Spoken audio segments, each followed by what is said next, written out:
Apabila dilihat dari data tren jenis kejahatan yang menjadi catatan kepolisian, ada 5 kasus kejahatan yang jumlah kejadiannya tertinggi.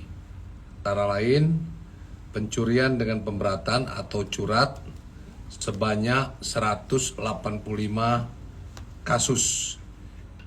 Kemudian narkotika sebanyak 126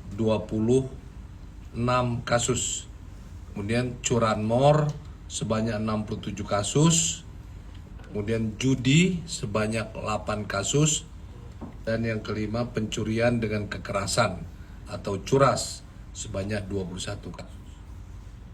Kemudian yang kedua, perihal Kapolri membentuk Satuan Tugas atau Satgas Penanganan Tindak Pidana Perdagangan Orang atau TPPO. Berdasarkan instruksi Bapak Presiden Republik Indonesia, Bapak Joko Widodo, yang telah memerintahkan jajaran Polri untuk memberantas para pelindung alias backing pelaku tindak pidana perdagangan orang. Pada hari Senin yang lalu, tanggal 5 Juni 2023, Bapak Kapolri dalam arahannya melalui video conference kepada seluruh pejabat utama Mabes Polri dan seluruh para Kapolda, beliau menyampaikan arahan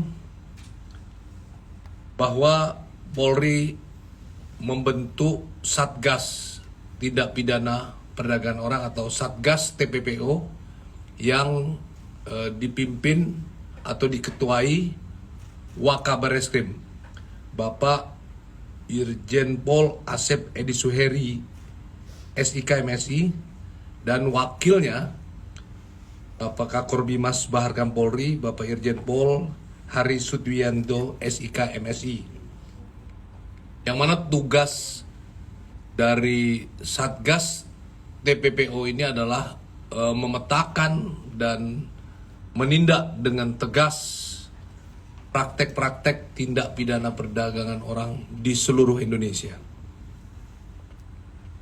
Perlu kami sampaikan bahwa pada tahun 2022 terdapat kasus yang paling tinggi, yaitu modusnya adalah modus pekerja migran. Dan korban dalam kasus TPPO ini paling banyak adalah dengan modus pekerja migran tersebut.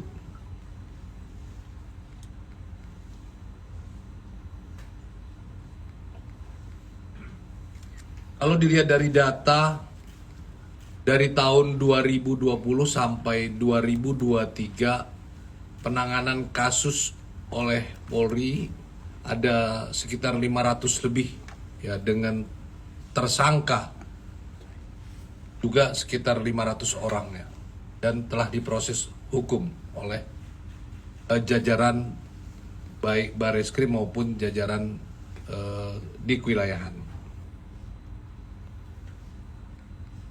Kemudian arahan Bapak Kapolri memerintahkan seluruh Polda membentuk juga Satgas TPPO di tingkat daerah dengan di bawah naungan Bareskrim. Setiap Polda nanti Kasatgasnya dipimpin oleh Bapak Wakapolda. Kemudian yang update berikut terkait dengan kasus dugaan penyebaran video asusila terhadap RAPK alias RK.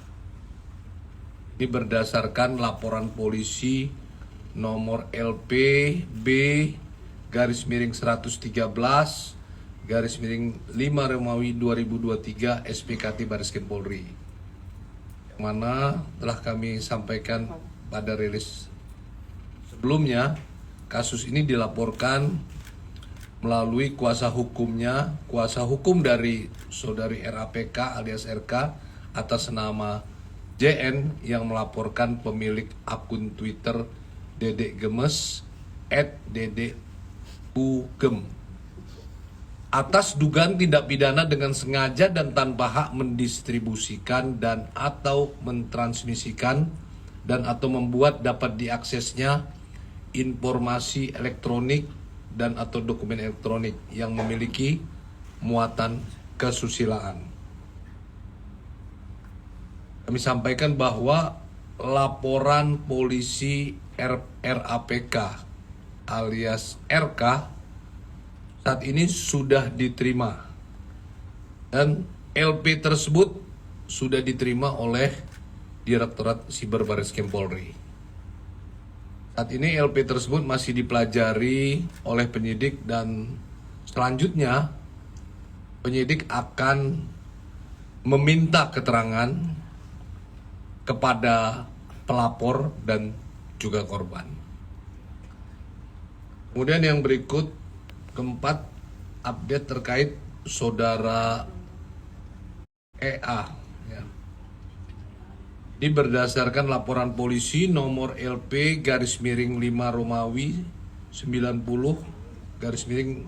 _2023 SPKT Bareskrim Polri terkait dugaan tindak pidana setiap orang dengan sengaja dan atau tanpa hak atau melawan hukum mendistribusikan dan mentransmisikan dan atau membuat dapat diaksesnya informasi elektronik dan atau dokumen elektronik sebagaimana dimaksud pada pasal 45 ayat 3 junto pasal 27 ayat 3 Undang-Undang nomor 19 tahun 2016 tentang perubahan atas Undang-Undang nomor 11 tahun 2008 tentang informasi dan transaksi elektronik dan atau pasal 310 KUH pidana dan atau pasal 311 KUHP dengan pelapor atas nama EA dan terlapor atas nama MR.